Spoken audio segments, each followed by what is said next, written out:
But if you win, you shall get $1 million and walk away with a lifetime of luxury. Okay. Are you ready? Okay, let's play. So for $200, we have 3 lifelines. You can phone a friend, ask the audience, or use 50-50. So if you're not familiar, if you use 50-50, you can eradicate or remove 2 wrong answers. Yeah. Okay. Question 1. Which one of the following is an example of a supply side policy? A. Increasing the supply of money. B. Increased government expenditure on welfare. C. Increased government expenditure on education and training. D. And increase in export subsidies. Oh, very quick answers here. Seems to be quite clear. Okay, C. Is that the correct answer?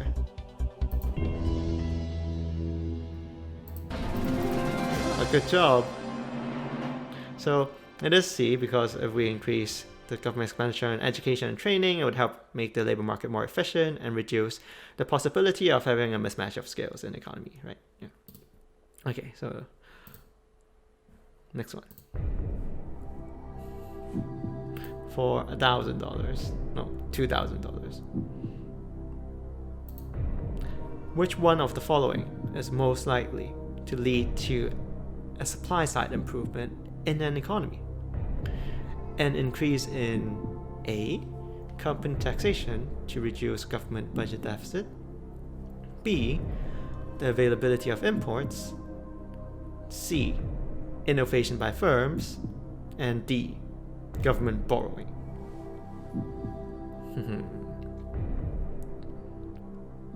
Oh, you guys are so quick today.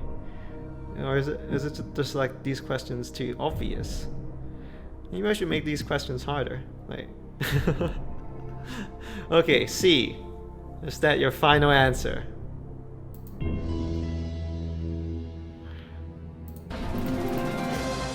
Good job. Okay, so we don't want to tax companies more because that would reduce the incentive for them to invest and increase the amount of supply in the economy. Imports are relatively irrelevant, and government borrowing is irrelevant as well. So the most likely answer would be innovation by firms, because it would help reduce the cost of production in the long run if firms innovate. And it would help improve the technology, so that means we'll be able to increase productivity and produce more. Okay. Didn't look at how much this question is. It might have been $15,000. Okay, which of the following is a government policy aimed at stimulating the supply side of the economy? Okay, so actually it's quite similar question, but different answers. I feel like okay, don't get the wrong impression that all of these questions are C. But maybe it is. Okay, so I'll give you 3 seconds. 3, 2, 1. Okay, is it C? Promoting competition between businesses.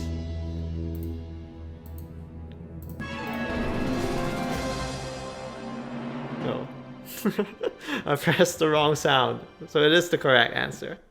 So the wrong answer, the sound for the wrong answer is like this. Okay. So good job, yeah. It is C. Promoting competition between businesses. Because if there is more competition between businesses, it means that there would be less concentration of market power for monopolies, and as a result, monopolies won't be able to charge high prices for consumers. Then it would make their economy more efficient, and hence it is a supply side improvement. Okay, next one. $64,000. I can see that you guys are keeping your lifelines intact to use for the higher payment questions. Okay. Which one of the following is most likely to generate growth in the economy without increasing inflation? A. Deregulation to improve ease of doing business. B. A decrease in the budget deficit. C. A decrease in the exchange rate. And D. An increase in the interest rate. Well, these questions are too easy, aren't they? Okay. I wish I can get $15,000 from this question. So, A. Is that the correct answer?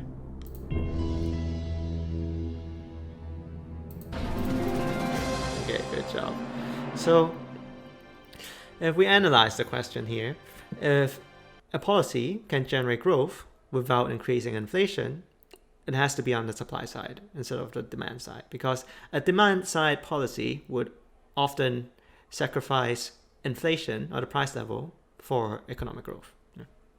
So if that's the case, then we just need to identify which one of these options is a supply side policy, right? So, and of course, the regulation to improve ease of doing business is a supply side policy because it increases the number of firms in the economy and it increases the supply in the economy and the amount of goods and services. So an increase in the interest rate would actually contract the economy because it reduces borrowing and reduces the level of investment. Decrease in the budget deficit. This means that, again, the government is holding back money and taxing people more, which contracts the economy. So it does not create growth. And decrease in the exchange rate, again, would be less relevant here compared to improving the ease of doing business. Okay.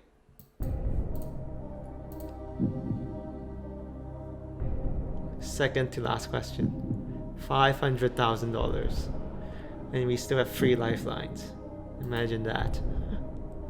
All other things being equal, an increase in the ratio of capital to labor from an increase in investment is most likely lead to A.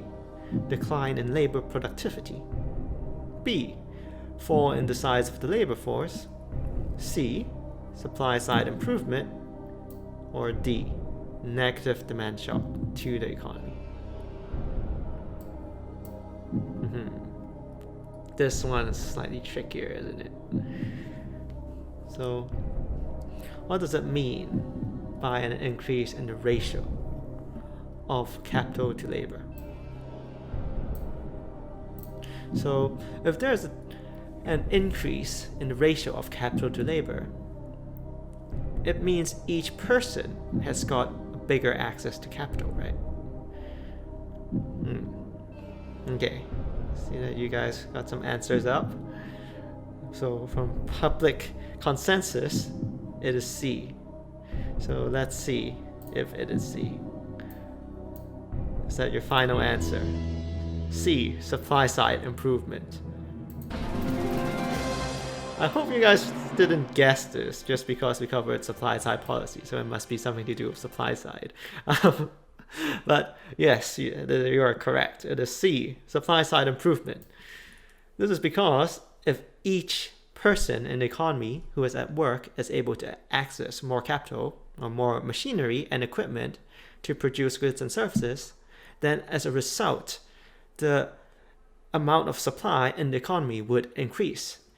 And we'll be able to produce more goods and services, potentially even at a lower cost. So if the amount of capital in the economy increases, labor productivity should increase. And of course, an increase in the amount or an improvement in the factors of production would increase RAS, which is the supply side of the economy. Okay. Final question. Are you ready for the $1 million question? I fixed this, by the way, so it's no longer going past 1 million. Wardell would know. Okay. The successful implementation of a supply side policy would have the effect of A. An increase in productive potential for the economy. B.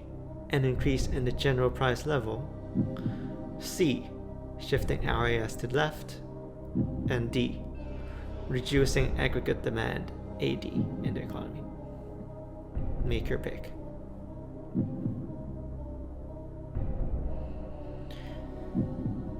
Okay, so I see some answers here, but let's use 50-50 as well, just for the sake of it. So it's not B and it's not C. Okay. Oh, everyone's saying A. Okay, A. An increase in productive potential for the economy. This is your final answer.